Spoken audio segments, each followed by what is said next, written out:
Dear student, welcome to my YouTube channel Vinod math centre. मैं हूं विनोद कुमार। आज का वीडियो काफ़ी स्पेशल है, काफ़ी ख़ास है। मैं आज इस वीडियो में 11th मैथ का सिलेबस का डिटेल डिस्क्रिप्शन देने जा रहा हूं। इस वीडियो में मैं मैथ से रिलेटेड सारे कन्फ्यूजन को दूर करने वाला हूं। मैथ काफ़ी स्कोरिंग सब्जेक्ट है, इंटरेस्टिंग सब्जेक्ट है और इसमें मार्क्स के हिसाब से बहुत अच्छा मार्क्स आता है। आप लोग बहुत ही इंटरेस्ट के साथ मैथ पढ़िए। मेरे चैनल को आप लगातार देखते रहिए। मैं 11th के सारे टॉपिक्स को A to Z पढ़ाने वाला हूं। आज सिलेबस के बारे में मैं बता दे रहा हूं।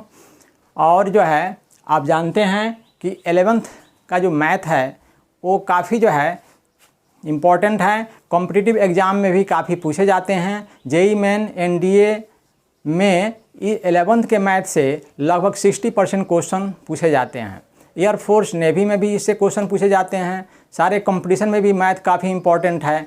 इसीलिए आप जो है मैथ आपने जो है चूज किया है, ये चॉइस आपका बेटर है। और जो है आपके जो है ब्राइट फ्यूचर के लिए मैं कॉन्ग्रेचुलेशन जो है दे रहा हूँ। चलिए जो है हम लोग स्टार्ट करते हैं। यहाँ पर जो 11th का मैथ है वो कई सारे उसके ग्रुप हैं। पहला ग्रुप है सेट और इस सेट के अंदर कौन कौन टॉपिक हम लोग पढ़ेंगे उसको मैं यहाँ लिख दिया हूँ। Set and their representation, empty set, finite and infinite set, equal set, subset, power set, universal set, Venn diagram, union of sets, intersection of sets, difference of sets, complement of sets. और ये sets जो group है वह NCERT के exercise 1.1 से लेकर exercise 1.6 में उसके क्वेश्चन जो हैं एनसीईआरटी बुक में हैं। दूसरा जो है ग्रुप है रिलेशन, संबंध। और ये इसमें जो है आपको कौन कौन से टॉपिक इसमें पढ़ने हैं। Cartesian product of sets, relation between sets, domain, codomain and range of relation, ordered pair, ये सारे चीज़ जो है आपको पढ़ने हैं। तीसरा ग्रुप है फंक्शन। इसमें हम लोग पढ़ेंगे definition of function, image, pre image, domain, codomain, range of a function, identity function, polynomial function, constant function, rational function, modulus function. ये सारे टाइप हैं, फंक्शन के बहुत सारे टाइप होते हैं। Signum function, greatest integer function, algebra of real functions और linear functions, ये सब टाइप हैं। और इनको हम लोग डिटेल्ड ग्राफ के द्वारा बाई ग्राफ भी हम लोग इसको पढ़ेंगे। चौथा ग्रुप है ट्रिगोमेट्रिक फंक्शंस। इसमें हम लोग पढ़ेंगे angle, degree measure, radian measure, their relation, यानी डिग्री और रेडियन में क्या रिलेशन है वो भी हम लोग पढ़ेंगे। Trigonometric functions and their domain, range. इसके बाद trigonometric functions of sum and difference of angles. दो एंगल का सम के पहले अगर ट्रिगोमेट्रिक फंक्शन लगा हुआ है उसके भी बारे में पढ़ेंगे। डिफरेंस ऑफ एंगल का पहले जो है ट्रिगोमेट्रिक फंक्शन लगा हुआ है उसके भी बारे में पढ़ेंगे। और लास्ट चैप्टर है ट्रिगोमेट्रिक इक्वेशन। इसमें और भी बहुत सारे ग्रुप हैं, हमको लिखना है।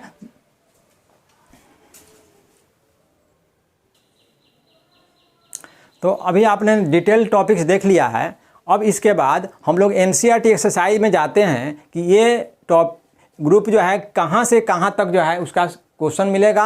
ये वाला जो रिलेशन है वो एनसीईआरटी एक्सरसाइज में एक्सरसाइज 2.1 से एक्सरसाइज 2.2 तक जो है ये है मिलेगा। उसके बाद जो है आपका ये 3 नंबर जो फंक्शन है वो एनसीईआरटी एक्सरसाइज में एक्सरसाइज 2.23 में उसके क्वेश्चन मिलेंगे।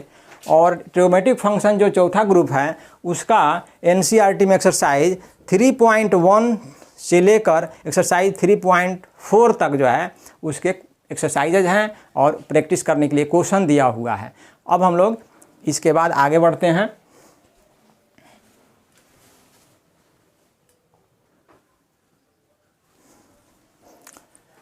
अगला ग्रुप है अलजेब्रा। अलजेब्रा में भी बहुत सारे जो है चैप्टर्स हैं। पहला है principle of mathematical induction. Algebra group का ये सब चैप्टर्स हैं, अलग अलग चैप्टर्स हैं। इसमें पहला आ रहा है प्रिंसिपल ऑफ मैथमेटिकल इंडक्शन।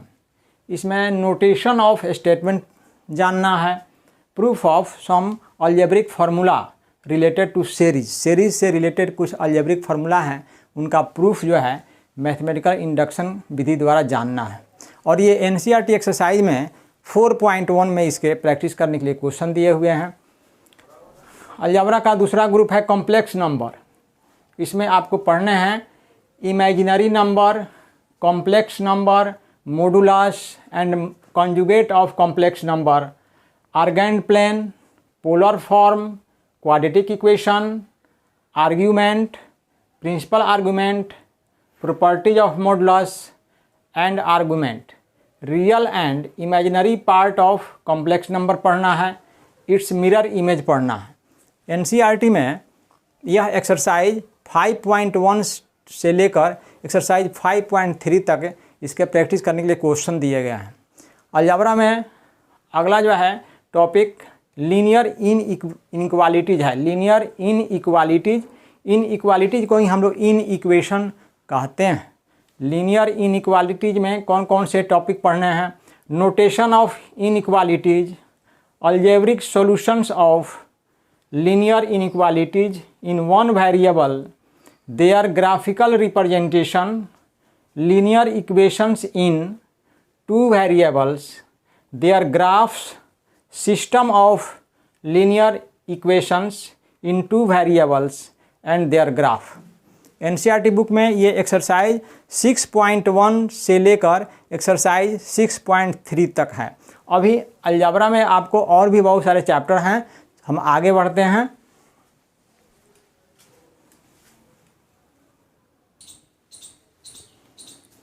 तो अलजेब्रा में अगला जो है चैप्टर परम्यूटेशन एंड कॉम्बाइनेशन होता है, जिसमें पढ़ना है fundamental principle of counting, factorial permutation of distinct objects, not distinct objects, formula for NPR, NPR का फार्मूला इसी में आएगा, combination of distinct objects and not distinct objects, formula of NCR, NCR का ही फार्मूला इसी में आएगा। अगला जो है चैप्टर है binomial theorem. Binomial theorem chapter में आपको डिटेल टॉपिक्स पढ़ना है। Binomial theorem for positive integral indices, Pascal's triangle, general and middle terms in the binomial expansion, term independent of x and coefficient of terms in the expansion. अगला chapter है sequence and series. ये आपको थोड़ा 10th में भी था sequence chapter, तो इसमें पढ़ना है सीक्वेंस, सीरीज,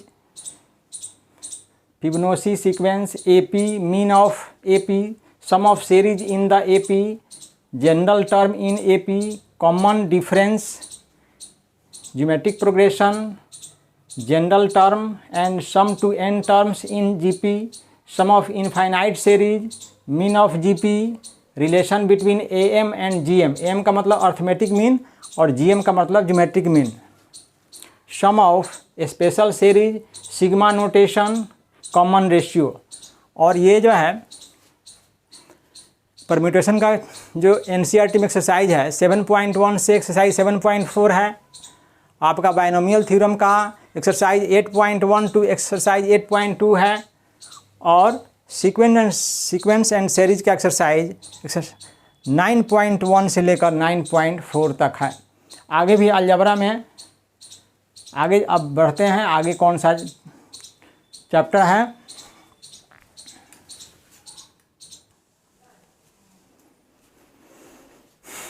इसके बाद कोऑर्डिनेट ज्योमेट्री शुरू होता है। इसमें छठा ग्रुप है स्ट्रेट लाइंस। स्ट्रेट लाइंस में हमको पढ़ना है slope of line, condition for parallel and perpendicular lines angle between two lines, collinearity of 3 points, distance formula, area of triangle, equations of horizontal and vertical lines, point slope form, 2 point form, slope intercept form, normal form, general equation of A line, conversion of equations, distance of a point from A line, distance between 2 parallel lines. इतना सारा detail topics है और यह exercise 10.1 से लेकर exercise 10.3 तक NCERT में practice करने के लिए क्वेश्चन दिए हुए हैं। अगला है कोनिक सेक्शन, 7वां कोनिक सेक्शन है। कोनिक सेक्शन के अंतर्गत 3 ठो ग्रुप है, सर्किल है, पैराबोला है, इसके बाद इलिप्स है और उसके बाद हाइपरबोला है, हाइपरबोला। तो सर्किल में आपको पढ़ना है general equation of circle in different forms, coordinates of centre, length of centre, और यह एक्सरसाइज 11.1 एनसीईआरटी बुक में है। तो कोनिक सेक्शन के अंतर्गत ही दूसरा पार्ट है पैराबोला। इसमें पढ़ना है standard equation of parabola, vertices, focus, directrix, eccentricity, length of latus rectum, right parabola, left parabola, upward parabola, downward parabola. और यह एक्सरसाइज 11.2 में है। अभी कोनिक सेक्शन में 2 ग्रुप और हैं।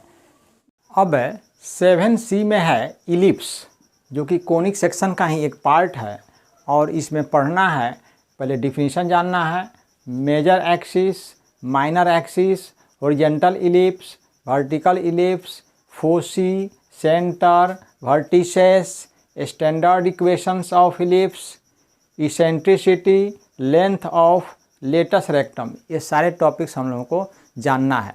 एनसीईआरटी में यह एक्सरसाइज 11.3 में प्रैक्टिस करने के लिए क्वेश्चंस दिए गए हैं।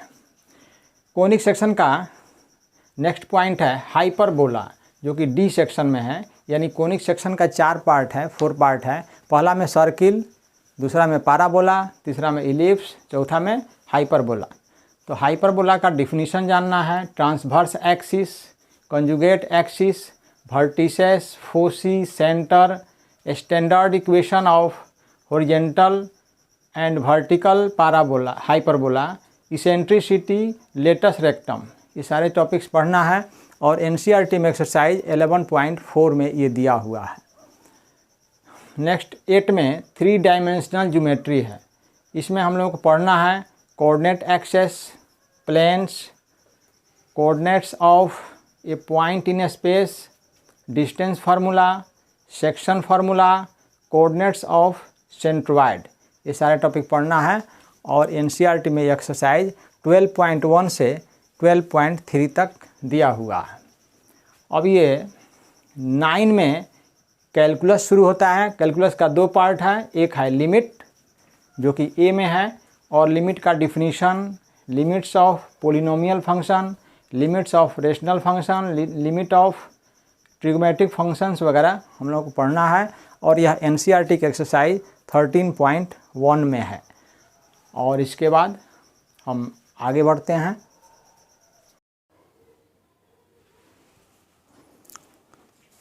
डियर स्टूडेंट्स, 9B में है डेरिवेटिव्स।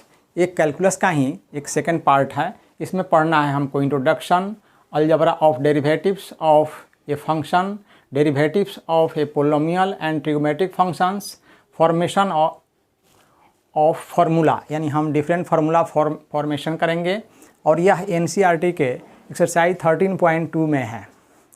अगला जो है ग्रुप है मैथमेटिकल रीजनिंग का। इसमें हमको पढ़ना है introduction, statement, negative of a statement, compound statement, meaning of and or, rule for compound statement with or, implications, contrapositive and converse, validating statements, contradictions वगैरह इसमें पढ़ना है। और ये एक्सरसाइज 14.1 से लेकर एक्सरसाइज 14.5 तक ये है। प्रैक्टिस करने के लिए सब क्वेश्चन दिए हुए हैं। और इसके बाद स्टैटिस्टिक्स आता है। इसमें हमको पढ़ना है range, mean deviation, mean of ungrouped, group data, continuous frequency, distribution table, variance, standard deviation, their formula, analysis of frequency distribution वगैरह पढ़ना है। और ये एक्सरसाइज 15.1 से लेकर एक्सरसाइज 15.3 तक है। और ये लास्ट है प्रोबेबिलिटी। प्रोबेबिलिटी में हमको क्या पढ़ना है? रैंडम एक्सपेरिमेंट पढ़ना है, सैंपल स्पेस पढ़ना है, event, their types, algebra of events, complementary, mutual exclusive events, probability of events, और जो है प्रोबेबिलिटी ऑफ ए और B, probability of A and B वगैरह सब पढ़ना है। तो अगर जो है आप रेगुलर अप टू डेट पाना चाहते हैं तो मेरे चैनल को सब्सक्राइब कर दीजिए, लाइक्स कर दीजिए और अपने दोस्तों में, फ्रेंड्स में इसको शेयर भी कीजिए। मैं टोटल जो है 11th का पूरा कोर्स खूब अच्छे ढंग से बढ़िया से पढ़ाने वाला हूँ। मेरे वीडियो जो है लगातार देखते रहिए। बहुत जल्द मैं नेक्स्ट वीडियो में आपसे मिलूँगा।